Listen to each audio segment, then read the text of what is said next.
حضرت موسیٰ علیہ السلام کا معاملہ یہ تھا کہ قوم بنی اسرائیل جا کر کے جب وہ تالاب میں نہایا کرتی تھی اپنے کپڑوں کو اتار کر کے ننگی نہایا کرتی تھی، مگر اللہ کا جو محبوب دنیا میں آتا ہے وہ لوگوں کو اچھا کردار کیریکٹر بتانے کے لیے آتا ہے۔ حضرت موسیٰ علیہ السلام قوم بنی اسرائیل کی طرح وہ اس تالاب میں ننگے ہو کر کے نہیں نہایا کرتے تھے، بلکہ حضرت موسیٰ علیہ السلام اپنی صدر پوشی فرما کر کے اپنے صدروں کا اہتمام کر کے حضرت موسیٰ علیہ السلام تالاب میں نہایا کرتے تھے، مگر جن کے ذہن و فکر میں کیڑے پڑ جایا کرتے ہیں وہ اپنی طرح اللہ کے محبوب بندوں کو سمجھنا شروع کر دیتے ہیں۔ یہی وجہ ہے کہ ان لوگوں نے حضرت موسیٰ علیہ السلام کے اوپر اس طرح کا الزام عائد کرنا شروع کر دیا، ایسا لگتا ہے کہ موسیٰ علیہ السلام جو کپڑے اتار کر نہیں نہاتے ہیں ان کے جسم پر کسی طرح کا کوئی داغ ہے، ان کے جسم میں کوئی عیب ہے۔ اللہ تبارک و تعالیٰ نے جب یہ بات ان کی سنی تو اللہ تبارک و تعالیٰ نے سیدنا موسیٰ علیہ السلام کی براءت کا اظہار فرمایا، اور اس کا ذکر اللہ نے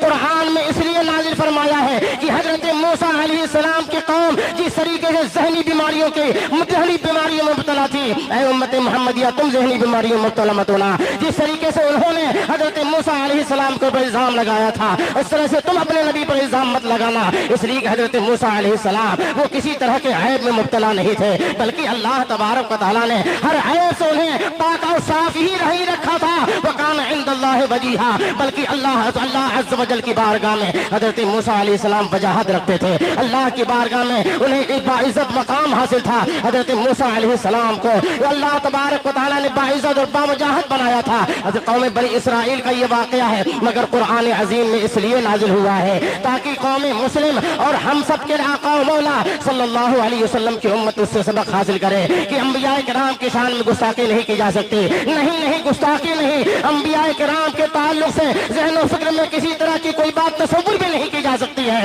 اس لیے کہ اللہ تبارک و تعالیٰ کا نبی وہ ہوتا ہے جو باکمال ہوا کرتا ہے، جو باجمال ہوا کرتا ہے، جو باوصف ہوا کرتا ہے، جو تمام کمالات میں دوسرے انسانوں سے سب سے زیادہ ممتاز اور منفرد ہوا کرتا ہے۔ وَأَحْسَنُ مِنْكَ لَمْ تَرَ قَطُّ عَيْنِي وَأَجْمَلُ مِنْكَ لَمْ تَرَ قَطَّ النِّسَاءُ خُلِقْتَ مُبَرَّأً مِنْ كُلِّ عَيْبٍ كَمَا خُلِقْتَ كَأَنَّكَ كَمَا تَشَاءُ۔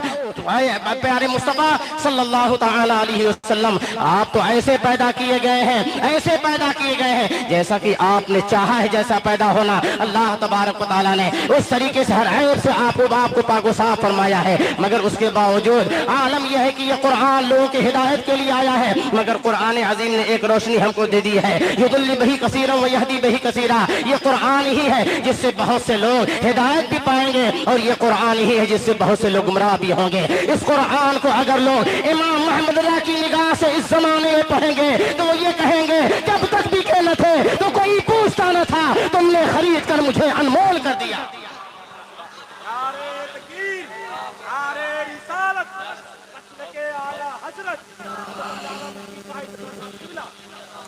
جب امام محمد رضا کی نگاہ سے یہ قرآن پڑھا جائے گا تو آدمی یہ کہے گا تو نے اسلام دیا، تو نے جماعت میں لیا، تو کریم اب کوئی فرقہ ہے عطیہ۔ جب یہ قرآن امام محمد رضا کی نگاہوں سے پڑھا جائے گا تو کہے گا آدمی دل ہے وہ دل جو تیری یاد سے معمور رہا، سر ہے وہ سر جو تیرے قدموں پہ قربان گیا۔ امام محمد رضا کی نگاہ سے قرآن پڑھا جائے گا تو کہے گا انہیں جانا، انہیں مانا، نہ رکھا غیر سے کام، للہ الحمد میں دنیا سے مسلمان گیا۔ جب یہ قرآن امام محمد رضا کی نگاہ سے پڑھا جائے گا تو امام محمد رضا کی زبان میں وہ یہ کہے گا یا عبادی کہہ کے ہم کو شاہ نے اپنا بندہ کر لیا، پھر تجھ کو کہا تیری دوزخ سے تو کچھ چھینا نہیں، خلد میں پہنچا رضا، پھر تجھ کو کیا۔